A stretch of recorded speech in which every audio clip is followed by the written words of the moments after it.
Can humanity survive AI and all this technology that's at our fingertips? We're getting right to the heart of why I wrote the book.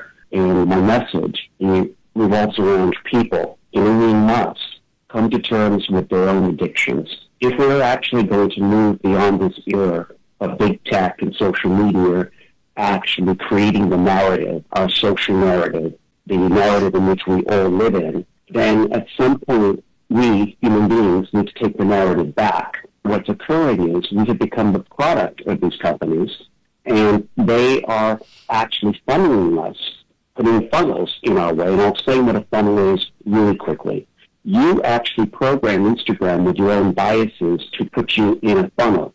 The funnels are categories that Instagram or YouTube or these other companies or Meta or X uses to actually define you. So we actually help these organizations define us by our choices, and once they define us and put us in a funnel, then their algorithms feed us all the information we like.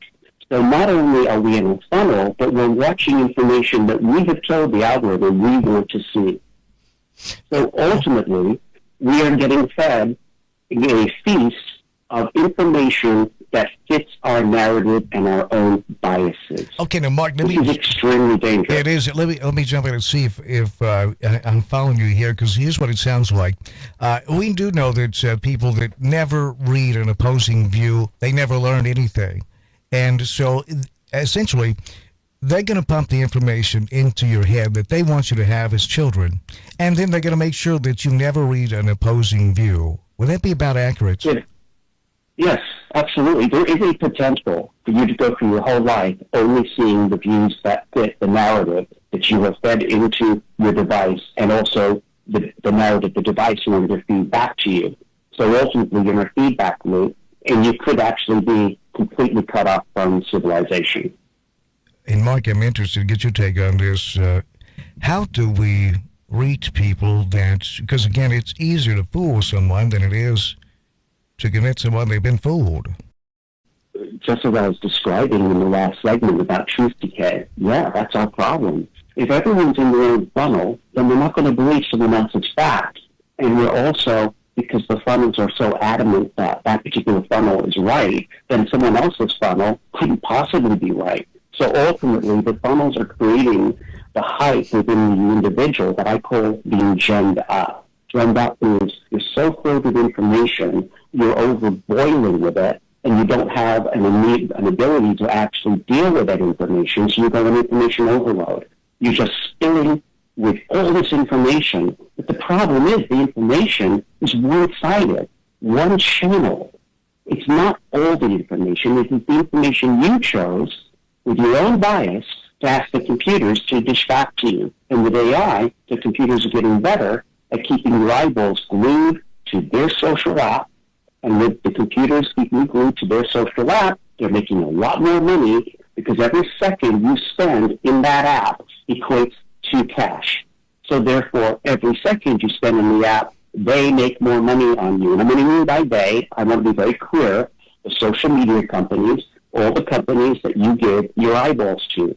And if you're giving your eyeballs to a company that's not charging for your time and is going to advertise to you, then you are the product.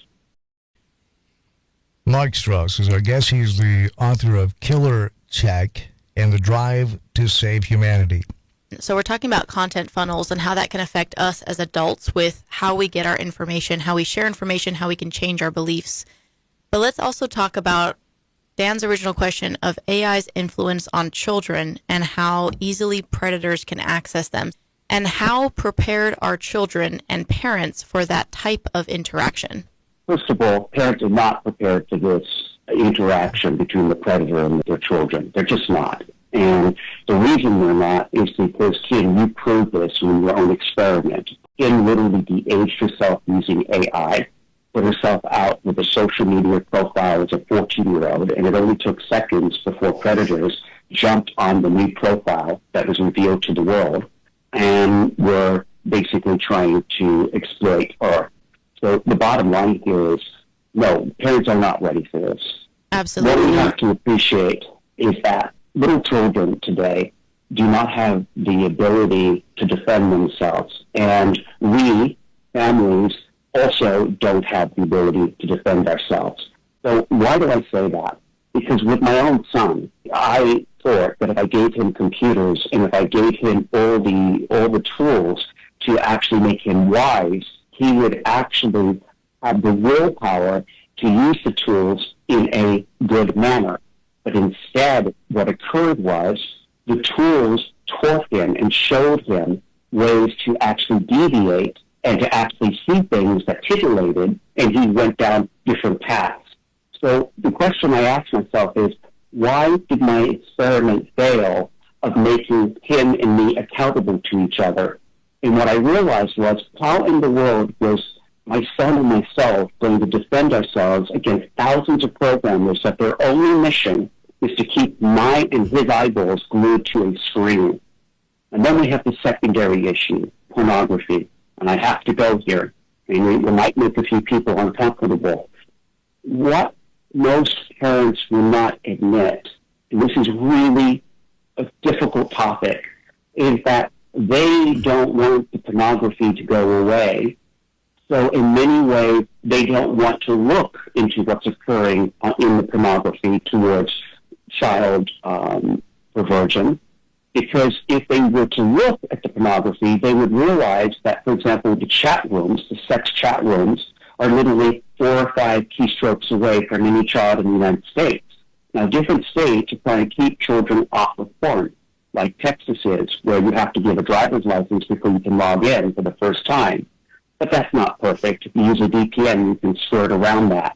So ultimately, kids with a few button presses can see things that will absolutely titillate them, and with their young minds, how are they supposed to have the willpower to prevent going down these rabbit holes? It's impossible. And until we, as Americans, admit that the internet is too addicting, that we need to actually treat this differently, we're going to change nothing, because none of us are willing to admit how addicted we all are. All of us.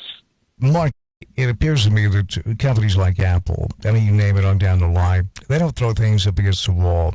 Let's see if this works with the people, sort of a thing. Now they have so much knowledge of the human brain and what drives us, what motivates us, what addicts us. It's all strategically planned, and the tools at their disposal today we've never had in the history of planet Earth. I mean, if Hitler would have had these type of tools, we'd all be speaking German if we were even alive today. I mean, this is David versus Goliath, if I've ever seen it. I mean, Apple has done everything except put sugar in their phones to make them more addictive. Even me, that I know what's going on, sometimes I find myself on YouTube even watching the 1978 Super Bowl with the Steelers and the Cowboys in the middle of the day, and I have to say, geez, I got to stop this. I look up, 10 minutes is gone. That's how addictive it is, because they know that I'm a Steeler fan, blah, blah, blah. And that it sounds simple, but when those algorithms, they just keep feeding me what they know my brain is addicted to, right? Exactly. So when we're going to deal with any of our problems with technology, we have to deal with these problems at a very local level. That's the first level. We have to deal with our own addictions. The second level is we deal with it at our schools, in our local mayors, all the little races that occur in the local community, from the sheriff to trash collection. You can make choices in your local community of who's going to administrate over you. And what you want is to bring people into government moving forward locally that do care about privacy, that do care about rights and technology, and find people that are willing to run, that are technologists, that do understand technology. And why is this important? Because the technology that your school uses becomes essential, because that's what's going to teach your children how to conduct themselves later in life. So your school board is a very important place where Americans need to get involved in. So when people say to me, can I change America? I go, of course you can. You just have to have the will. And I've watched local little cities create new laws in technology. It's really beneficial for communities. So, for example, the way kids have access to cell phones in schools, those policies can be changed. There are many schools now that are starting to limit cell phone usage in schools. I think that's a very positive step. I think another thing that's important is I think parents and everyone that's hearing me today, if you're worried about a loved one being addicted to something, instead of telling them don't do that addicted thing, now make the suggestion that you go and explore what they're addicted, go into the world that they're addicted in, and actually figure out and see what's actually catching their attention. Because now, when you're talking to them about what's addicting them, and if you actually see that it is addicting, now you can create more of a group, and more of a support group to help people stop.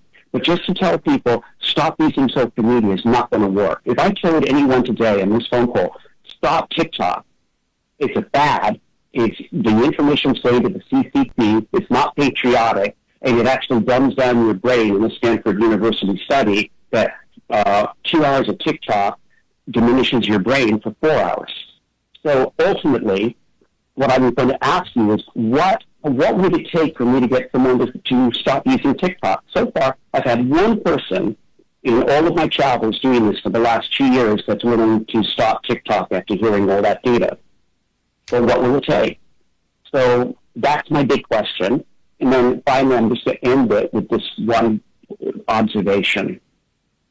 I might not be able to make people stop TikTok, but if I get enough people understanding that each other is addicted, I can start to make TikTok a gentler place. Why is that important? Because in China, TikTok represents the very best of Chinese culture. In America, it actually depicts the very worst. Yeah, but that's intentional, isn't it, Mark? Of course it's intentional. It's like here in politics, you were bringing up politics before.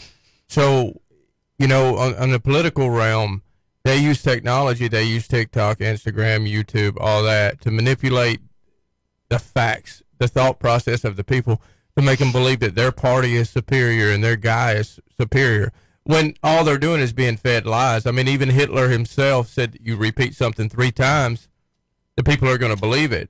You know, he repeated 3 times that the Jews needed to be exterminated, and what happened? What was it, like 9 million Jews were exterminated? And like you said before, if he would have had this technology that he had now, he would have been able to do that all over the world.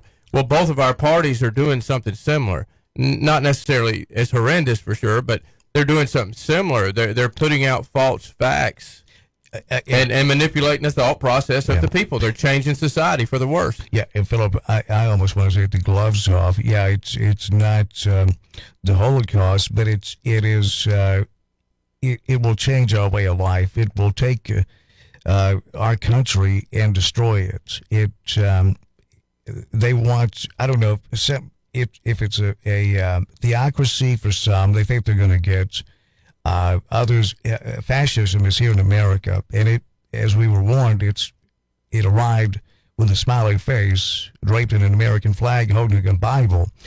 You know, the final command in 1984, the party said, what you see and what you hear, essentially don't believe it. I don't have the quote in front of me. And Trump has said those very things. What you see and what you hear is not really happening. Alternative facts.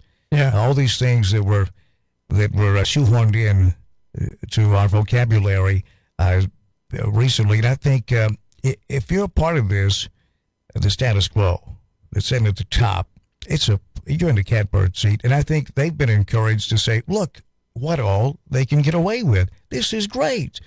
Mark, what do you say to that?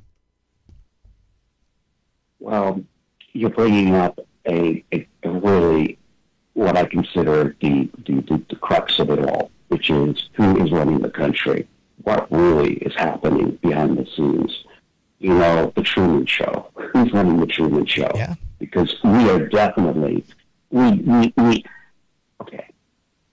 I denounced my political allegiance to both parties on the Bulldog Show on the air because I realized that if I was going to get my tech bites listened to, I have to be non-denominational and, you know, literally get all of that. So I'm going to speak to everyone right now on this. Our president is not all there. And if anyone tells me that he's not showing signs of dementia and senility, My question is, when he's having a bad day, who's running the country? And ultimately, we have to be honest. This has nothing to do with it. I don't like being embarrassed on the world stage, watching my president not being able to walk up the stairs of planes, or i.e. fall off stages, or not knowing where he is, or not knowing which day he's in. I also, it's nothing to do with age. I think different people age out differently. And, I don't like it when I see people take facts and malign facts and say, well, Trump's showing the same signs when he's showing it twice or three times with all the speeches and everything he's done, and Biden can't get through one speech. So we can cherry pick the facts and we'll make mistakes on this. Today, I've actually been struggling to find two words, and on the air with you, that happens. What I'm saying is we have to be really honest with ourselves. And in America today, we're not honest. So if you really want to get to the bottom of the problem, it is, when are we going to ask the really hard question, which is, do we actually care that we're in debt? Do we actually care that we have kids dying on the streets of drug overdoses? Do we actually care that we have open borders and people are just streaming through the borders? And that's on video. It's not me just saying it. And I live in Texas, and if you speak to the ranchers that are by the border, they're under attack every single day. Those borders are porous. So it's been that way for 20 years. I lived on the border. Yeah, right. It's nothing new. Yeah, and Mark, here's my theory on it. And Phillip's been down there. He's been there, done that. Illegal immigration would go away tomorrow if they locked up one CEO of a corporation that's hiring illegal immigrants. So, if folks, they don't want it to go away. They enjoy slave labor, and it's also it's a twofer. They can get slave labor, and at the same time make white people mad and split the country right in half. It is a very simple technique, just happens to work. It's called divide and conquer. That's the way I see it, Mark. What about you? Well, I see it that, and unfortunately, you always have to condense things for radio, so I'll try to condense this. But there's a geopolitical issue here that most Americans don't get. See, the Democrats are actually, they don't care about Americans, and like Republicans don't, but from this perspective on the border, about bringing people in the country. So the Democrats don't care about bringing people in, because the Democrats look, America's a huge country. China has 1.2 billion people. We have only 380 million. So we can afford to bring in hundreds of millions of people so that we could actually create economic parity with China through massive people. So ultimately, the Democrats really don't care about open borders. I just want everyone to know that in their mind, and by the way, George Bush, that was what he started, this whole idea of NAFTA and everything that he did, was this idea that really, Mexico and the whole of South America should become an extension of America, and that ultimately we need all that labor. That is the cynical side to this whole issue. The Republicans, on the other hand, I think mostly buy into that principle and pretend that they don't believe we don't need more people in America to do the labor, as you just explained, to run this country. Yeah, and NAFTA, Phillip, correct me if I'm wrong here, was the brainchild of the Reagan administration, furthered along by the big George Bush administration, signed into law by Clinton. Yeah. So if they're in this together, I think they're all the same. There's only Republican and Democrat. It's political theater. It's smoke and mirrors. They're all the same. I mean, yeah, they might get up and have different talking points, but they really don't believe it. I've worked for two different administrations. One was controlled by Democrats, one was controlled by Republicans. They're identical. I've seen the inner workings, the behind closed door conversations. I've had the orders passed to me. They don't care. They don't care at all. They care about manipulating their base and making money and having sex with children for the most part. That's just the truth. That's just amazing. Mark, can you hold on for a couple minutes? Awesome. Yeah, Kim, thanks for lining this up. Oh, for sure. Mark's amazing. I'm glad he could be here. I'm excited to talk more about the intentionality behind these tech platforms and where the responsibility lies, not only in protecting Americans, but specifically children. Absolutely.